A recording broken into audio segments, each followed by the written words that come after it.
di dunia ini bukan cuma kita, di dunia ini ada orang lain juga kondisinya tidak sama, tidak semua orang mampu. Kita harus mengasah kepedulian anak-anak, minimal anak-anak kita mengerti lah. Mereka karena mereka adalah generasi penerus, mereka kan generasi akan datang. Oke. Kalau Ibu Rita? Sama sih, makanya kita sering melibatkan anak ya. Sebelum corona itu kita sering melibatkan anak ikut berbagi. Kadang bonceng di belakang, kita berbagi naik motor. Depan penuh dengan nasi, belakang anak.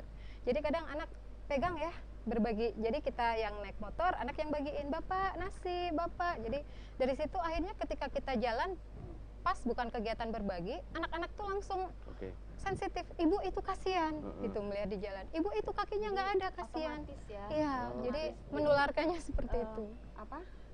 Hati nurani mereka akan terbangun sendiri begitu melihat ada bunda itu kasihan, bunda itu, jadi otomatis lah untuk mereka. Insya Allah ya, mudah-mudahan cara mendidik seperti itu lebih efektif ya. Secara manusiawi, Ibu pernah mengalami satu titik kulminasi, satu kebosanan Pak Mas? Pernah. Manusia ya, manusiawi. Pernah. Sampai nangis berdua. Peluk-pelukan kita. Aku mau udahan ya, aku bilang. Aku mau berhenti, aku mau istirahat. Aku bilang gitu. Disitulah fungsinya teman mungkin ya. Kita menguatkan saat salah satu jatuh, atau bukan jatuh, merasa sangat terpuruk. Jadi kadang saya yang seperti itu. Bun, udah bun, aku bun, saya bilang gitu. Jangan, nggak ada kamu nggak bisa jalan. Enggak juga bun. Tapi gimana kita waktu, sementara saya punya ibu di rumah yang sakit yang sudah tidak bisa bangun sih, cuman memang semua harus dilayani di atas kasur.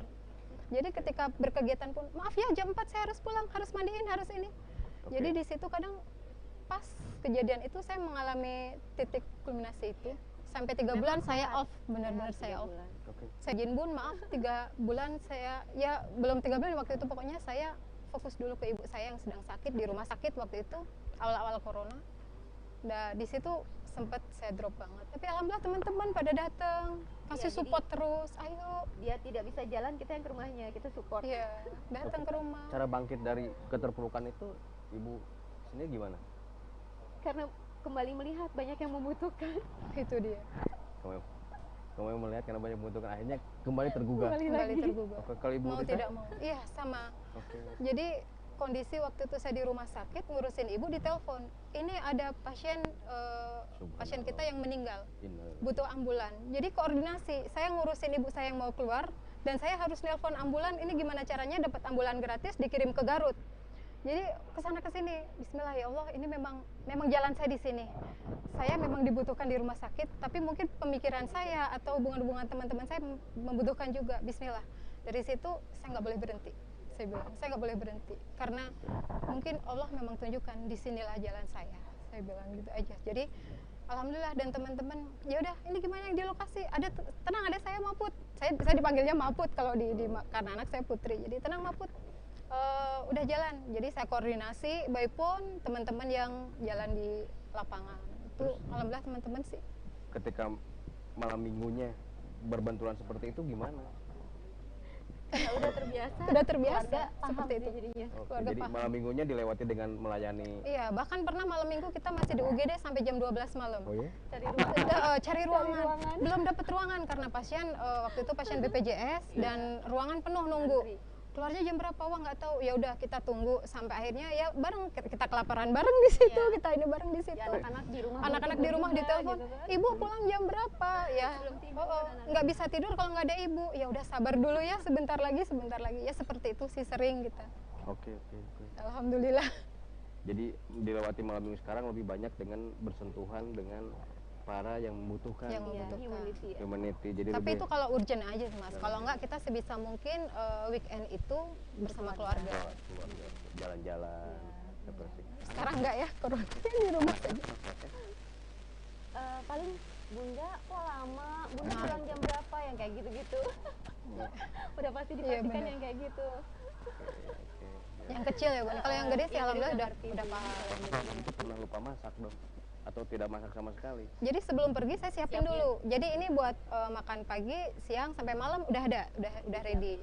Jadi memang komitmen sama suami sebelum pergi rumah harus bersih, udah ada makanan. Jadi yang di rumah nggak kelaparan. Sebelum berangkat ke sini juga tadi begitu. Begitu sama siapin dulu Ya kan, semua. biasanya kecenderungan hanya di komunitas ini punya prinsip seperti itu.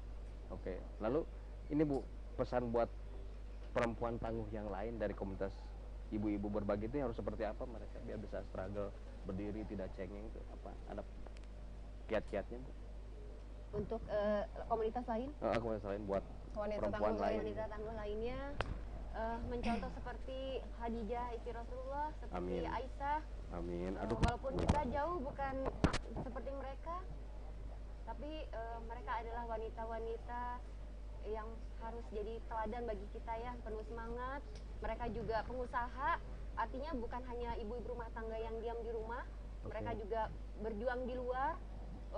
Seperti Aisyah, beliau rajin mendatangi kajian ilmu-ilmu ya.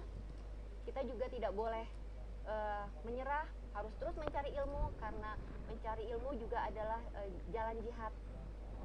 Tetap semangat, jangan hanya berdiam di rumah, lakukan yang terbaik. Walaupun kita perempuan, jadilah perempuan yang terbaik di mata Allah. Mencari ridha Allah dimanapun ikhtiarnya itu. Bismillah. Ibu Rita? Sama ya udah terwakili. Oke. Ya sahabat master nih, tadi ibu dari komunitas ibu-ibu telah menyampaikan satu pesan khusus bahwa bagaimanapun kita tidak bisa hidup sendiri, artinya saling melengkapi. Ibu, saya boleh nanya, kenapa Allah menciptakan tangan kita ini kosong? Tidak seperti bebek. Kan bebek ada selaput. Kenapa Tuhan menciptakan ini kosong? Supaya bisa saling melangkul. Nah betul, jadi biar bisa ada rasa nyaman. Artinya bisa saling menolong, bisa saling, saya bisa membantu ini dari segi ini loh. Itu artinya menemukan kenyamanan, itu fungsi manusia untuk saling melengkapi dengan kasih sayang yang ibu berikan. Kalau kita berdiri tidak akan saling mengais dan keterkaitan dan keterikatan. Jadi gerakan komunitas ibu-ibu berbagi ini di Bandung itu menjadi satu tagline mungkin ya, bahwa hidup itu harus berbagi. Karena dengan berbagi dia punya kepuasan batin kali ya Bu ya. Tidak mengejar materi, tidak mengejar kualitas, tapi ada kepuasan batin yang tidak bisa dinilai dengan materi kamu saya. Betul. Setuju nggak Bu? Setuju sekali. Oh, setuju. Oke, ini nih, itu jangan lupa Bu apa Jangan lupa like, share, comment, and subscribe. Juga follow IG kita aja. Boleh ya? Di komunitas ibu berbagi di Instagram, kalau Facebook Ada juga komunitas Ada ibu juga. berbagi sama. Jadi jangan lupa di follow.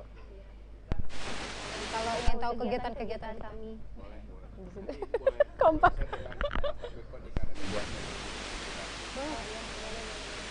juga sama punya gerakan yang hanya core-nya mungkin kita di media. Iya. Hanya bisa mempublish, menginformasikan, silakan terketuk intinya bisa. Iya, betul.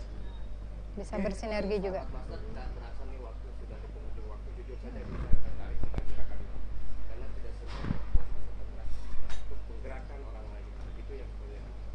Saya Kang Budi Langit ditemani oleh Ibu Fitri, Bu Rita, dari komunitas ibu berbagi. Ketemu lagi di alumni malam minggu berikutnya.